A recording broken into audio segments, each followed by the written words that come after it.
हमारे देश में कई ऐसे महापुरुष हुए हैं जिन्होंने देशवासियों को एक अलग दिशा दिखाई है। इन महापुरुषों के विचारों ने समय समय पर देश के लोगों को नई ऊर्जा और सोच का अनुभव कराया है। इन महापुरुषों की दूरदर्शिता और ऊर्जावान विचार आज भी लोगों को एक नई राह दिखाने का सामर्थ्य रखते हैं। ऐसे ही सकारात्मक ऊर्जा से भरे और प्रेरणाप्रद विचार रखने वाले महापुरुषों में एक है स्वामी तुलसीदास जी। आज हम उन्हीं के द्वारा लिखे गए कुछ दोहों के बारे में पढ़ेंगे।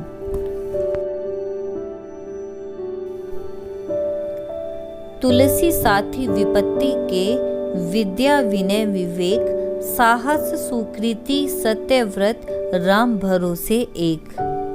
विपत्ति अर्थात मुश्किल, सुकृति अच्छे कर्म, सुसत्य सच। इन पंक्तियों में तुलसीदास जी कहते हैं कि किसी भी विपदा से ये 7 गुण आपको बचाएंगे। विद्या, विनय, विवेक, साहस, आपके अच्छे कर्म, सत्यनिष्ठा और भगवान के प्रति आपका विश्वास। अर्थात इन 7 गुणों के द्वारा मनुष्य किसी भी विपदा से निपट सकता है। काम क्रोध मद लोभ की जोलों मन में खान, तौलों पंडित मूर्खों तुलसी एक समान। क्रोध, गुस्सा, लोभ, लालच।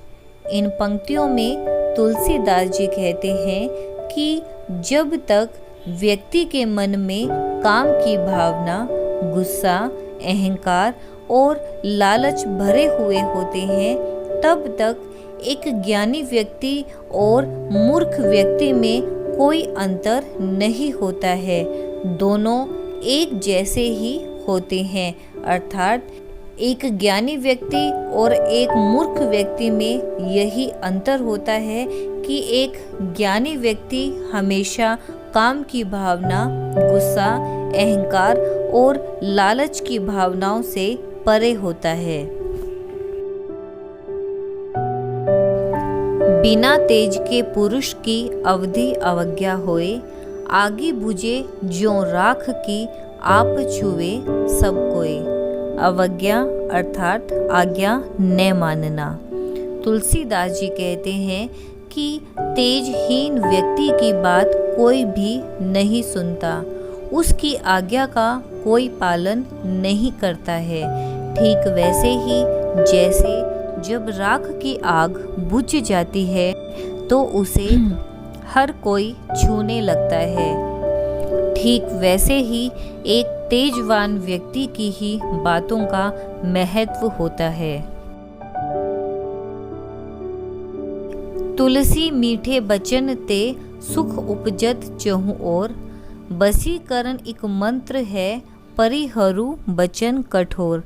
चहु चारों ओर, वसीकरण सम्मोहित करना। तुलसीदास जी कहते हैं कि मधुर वाणी सभी ओर सुख का वातावरण पैदा करती है।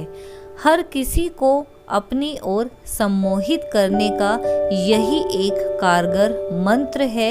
इसलिए हमें कटु वाणी त्याग कर मधुरता से बातचीत करनी चाहिए।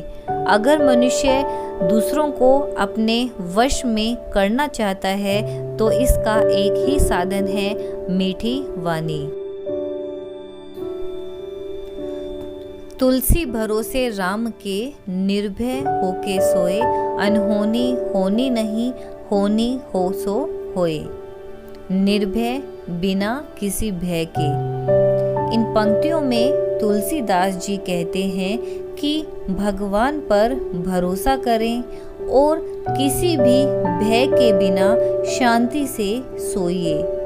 कुछ भी बुरा नहीं होगा और अगर कुछ अनिष्ट घटना ही है तो वो घटकर ही रहेगा। इसलिए बेकार की चिंता और उलझन को छोड़कर मस्त रहना चाहिए। अर्थात जिन घटनाओं पर मनुष्य का कोई नियंत्रण है ही नहीं, उन पर या उनके बारे में सोचकर मनुष्य को चिंतित नहीं होना चाहिए।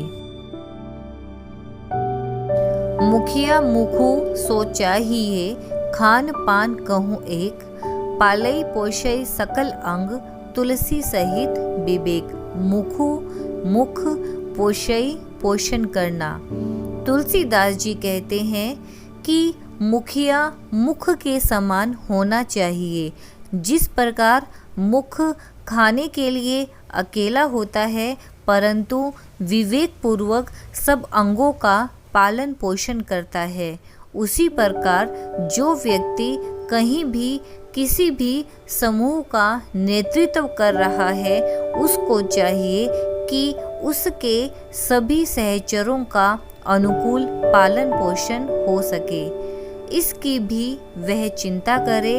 यही गुण व्यक्ति को व्यक्तित्व में रूपांतरित कर देता है। अर्थात एक मुखिया को एक मुख की भांति ही अपने सारे अंगों अर्थात अपने सारे सहचरों का भी पालन पोषण करना चाहिए। तुलसी इस संसार में भांति भांति के लोग, सबसे हंस मिल बोलिए नदी नाव संजोग। भांति भांति अर्थात अलग अलग तरह के।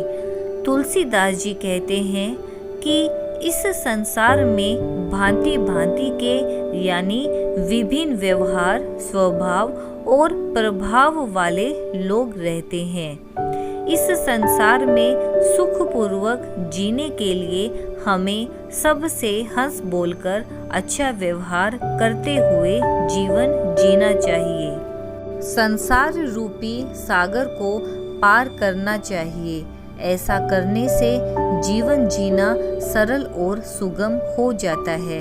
अर्थात इस संसार रूपी सागर को पार करने का एक यही अच्छा तरीका है कि सबसे हंस बोलकर मिला जाए। सहज सुहृद गुर स्वामी, सिख जो न करे सिरमानी, सो पछिताई अघाई उर अवसी होई हितहानि। सहज सुहृद अर्थात हितकारी, पछिताई अर्थात पछताना। इन पंक्तियों में तुलसीदास जी हमें बताते हैं कि अपने हितकारी स्वामी और गुरु की सीख अर्थात नसीहत को ठुकराकर जो इनका सम्मान नहीं करता है, उसका समय बीत जाने के पश्चात वह गलाने से भर जाता है तथा उसका अहित होना तय होता है। अर्थात हमें हमेशा अपने गुरुजनों की आज्ञा का पालन करना चाहिए और हमेशा ही उनका सम्मान करना चाहिए। तुलसी तृण जलकूल को निर्बल निपट निकाज, कई राखे के संग चले बाह गहे की लाज। जलकूल अर्थात नदी के किनारे, तृण घास। तुलसीदास जी कहते हैं कि नदी के किनारे पर उगने वाली घास कितनी निर्बल और बिल्कुल ही काम में न आने योग्य होती है, परंतु यदि कोई डूबता हुआ व्यक्ति संकटग्रस्त प्राणी उसे पकड़ने का प्रयत्न करता है और उसे पकड़ लेता है, तो वह निर्बल घास भी उसे बचाने का यथासंभव प्रयत्न करती है। अंत में या तो उसकी रक्षा कर लेती है या टूटकर उसके साथ ही चल देती है। सच्ची मित्रता भी ऐसी ही संकट के समय में साथ देने वाली होनी चाहिए।